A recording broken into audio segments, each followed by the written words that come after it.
दोस्तों, मैं शिवन सोलंकी अपने YouTube चैनल लॉ टेस्टिंग पर पुनः आपका स्वागत करता हूँ। आज मैं लिमिटेशन एक्ट 1983 के ऊपर चर्चा करूँगा और इसको समझने और समझाने का प्रयास करूँगा। लिमिटेशन एक्ट 1983 के आने से पहले द इंडियन लिमिटेशन एक्ट 1908 था, जो कि अब समाप्त हो गया है। अब वर्तमान में लिमिटेशन एक्ट 1963 ही लागू है और इस लिमिटेशन एक्ट 1963 में हमारे पूरे लिमिटेशन एक्ट में टोटल 32 सेक्शन है। इसमें 32वां सेक्शन जो है रिपील कर दिया गया है। इसको 5 पार्टों में बांटा गया है। अगर हम इसकी शुरुआत करें तो इसको शुरुआत हम इस बात से करेंगे कि इसका एक्ट नंबर क्या है। लिमिटेशन एक्ट का एक्ट नंबर है 36 ऑफ 1963, यानी कि 36 नंबर है। इसकी डेट ऑफ इन्फोर्समेंट क्या है, 1 जनवरी 1964 है और इसको 5 अक्टूबर 1963 को राष्ट्रपति के द्वारा एसेंट मिली थी, अनुमति मिली थी। लिमिटेशन एक्ट के सेक्शन 2 में जो कि डेफिनेशन क्लास है, इसमें 14 डेफिनेशन दी गई हैं। इसका डिटेल एग्जामिन मैं आगे करूँगा। इसके बाद हम पार्ट 3 से शुरुआत करते हैं। पार्ट 3 के जो हेडिंग है वो क्या है, limitation of suit appeal and application. Section 3 जो है इसका वो बार ऑफ लिमिटेशन है कि परिसीमाओं के वजन के बारे में बात करता है। इसके क्लास 1 में कहा गया है, subject to the provision contain in section 4 to 24 inclusive every suit instituted, appeal preferred and application made after the prescribed period shall be dismissed although limitation has not been set up as a defense। इसमें ये कहा गया है कि यदि कोई suit है, appeal है, एप्लीकेशन है, ये अगर लिमिटेशन जो प्रिस्क्राइब पीरियड है उसके बाद कोई अगर फाइल करता है तो उसको डिसमिस कर देना चाहिए। यहाँ पर शैल का इम्प्रेशन है, shall be dismiss.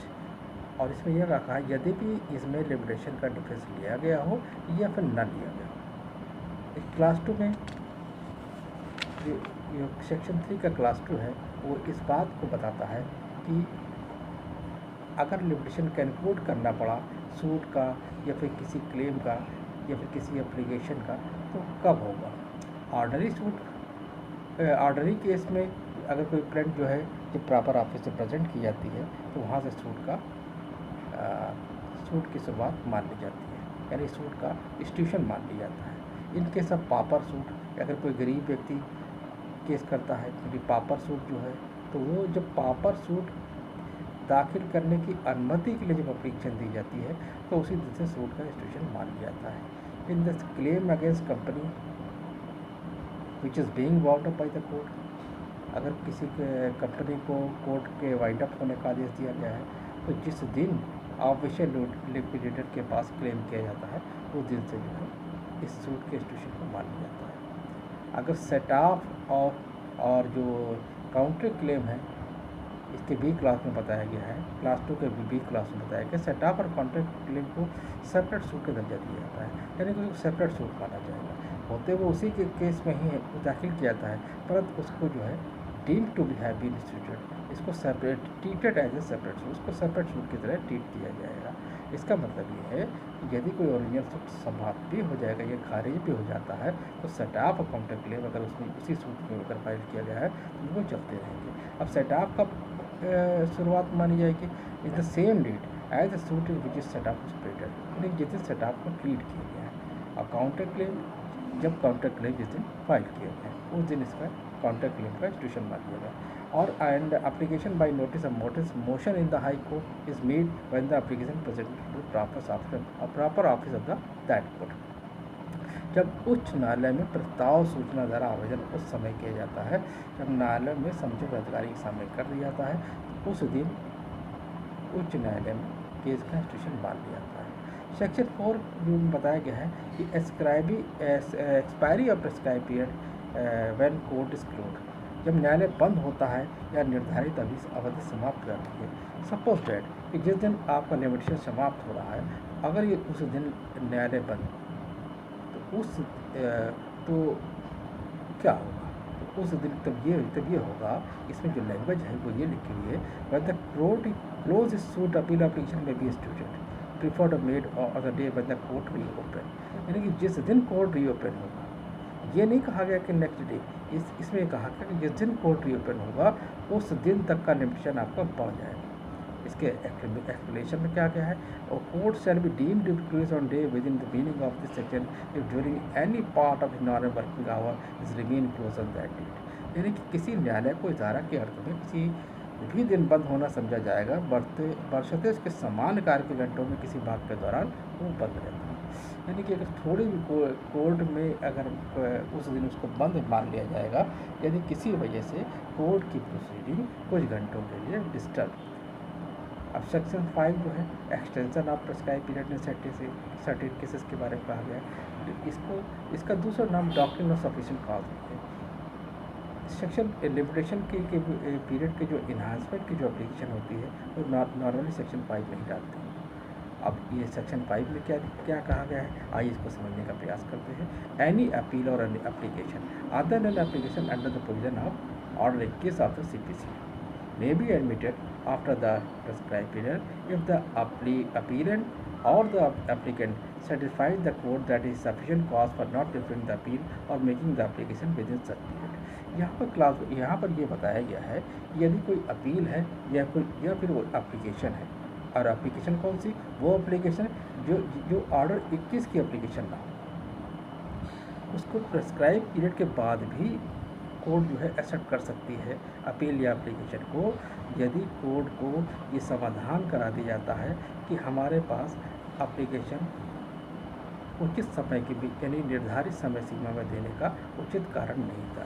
The fact explanation क्या है, the fact the appellant or the applicant was misled by any order practice or judgment of the high court in ascertaining or computing the prescribed period may be sufficient cause with the meaning of the section. यहाँ पर sufficient cause क्या हो सकता है ये explanation में थोड़ा सा बताने का प्रयास किया गया है। बाकी sufficient cause each and every case day by day विभिन्न कोर्टों के माध्यम से समय समय पर कोर्ट ने विभिन्न जजमेंट के माध्यम से बताया है कि सफिशिएंट कॉज ये भी हो सकता है, ये भी हो सकता है, ये भी हो सकता है। लेकिन जो एक्सप्लेनेशन में दिया गया है उस पर हम चर्चा करेंगे। यदि कोई व्यक्ति किसी ऑर्डर से भ्रमित हो जाता है या फिर किसी जजमेंट से भ्रमित हो जाता है और या फिर जो है वो प्रेस्क्राइब पीरियड ठीक से काउंट नहीं कर पाता है, तो इस धारा में ये माना जाएगा कि ये पर्याप्त कारण हो सकता है। सेक्शन 6 जो है लीगल डिसेबिलिटी की बात करता है। Where a person entitled suit make an application for the execution of the decree at the time for which the prescribed period to be broken, minor or insane or idiot, he may be suited in a suit make an application with the same period after the disability he sees as he or otherwise has been allowed within time specified that in third column of the suit। इसको हम थोड़ा सा आसान करके समझने का प्रयास करेंगे क्योंकि लैंग्वेज की थोड़ी सी कठिन है। अगर इसको आसान समझने का प्रयास करेंगे तो लीगल डिसेबिलिटी वो होती है जो कि माइनर की हो या फिर इंसेन की हो या फिर इडियट की हो। इसमें 3 लोगों के बारे में बताया गया है। माइनर है, जो कि इंसेन है या फिर इडियट है, वो लीगल डिसेबिलिटी की बात उनकी लीगल डिसेबिलिटी की बात कहिए। अब लीगल डिसेबिलिटी क्या होती है, इसको एक उदाहरण के माध्यम से समझने का प्रयास करते हैं। मान लीजिए कि आप ने किसी से कर्जा लिया था या आपने किसी को कर्जा दिया था। दोनों एग्जाम्पल ले सकते हैं। मान लीजिए सपोज डेट कि माने आपने किसी से कर्जा लिया था, तो अगर कर्जा लिया था और उसका कर्जा देने की तिथि 20 जुलाई को समाप्त हो रही है और 20 जुलाई के बाद से आपका लिमिटेशन पीरियड समाप्त हो रहा है, तो 20 जुलाई से पहले आप मान लीजिए किसी एक्सीडेंट से मर गए और एक्सीडेंट से मर गए तो आपके बचे जो बचे और आपकी पत्नी बची, तो बच्चा जो है यदि आपको माइनर है, पत्नी आपकी पागल हो गई, तो ऐसी स्थिति में लिमिटेशन पीरियड आपका स्टार्ट तब तक नहीं होगा जब इनमें से कोई जो है योग ना हो जाए से कि अगर पत्नी जो कि पागल हो गई है यानी कि वो इंसेन हो गई है, इंसेन हो जाए, या फिर बच्चा जो माइनर है वो मेजर ना हो जाए। अगर इसमें से कोई भी पहले जो हो जाएगा केस करने के लायक, तो फिर ये लिमिटेशन वहाँ से पीरियड जो है स्टार्ट हो जाएगा। और इसके एक्सप्लेनेशन में कहा गया है for the purpose of this section minor include child in the property. इसकी डिटेल चर्चा आगे हम पुनः जो है अगले लेक्चर में करेंगे। तब तक के लिए धन्यवाद। जय हिंद, जय भारत। यदि हमारा आपको यूट्यूब चैनल समझ में आता है और आपको लगता है कि हमें इसे आगे और बढ़ाना चाहिए, लेक्चर को अपलोड करना चाहिए और नोटिफिकेशन की जानकारी के लिए आप इस चैनल को सब्सक्राइब करिए, लाइक कर लीजिए, शेयर कर लीजिए। तब तक के लिए जय हिंद, जय भारत।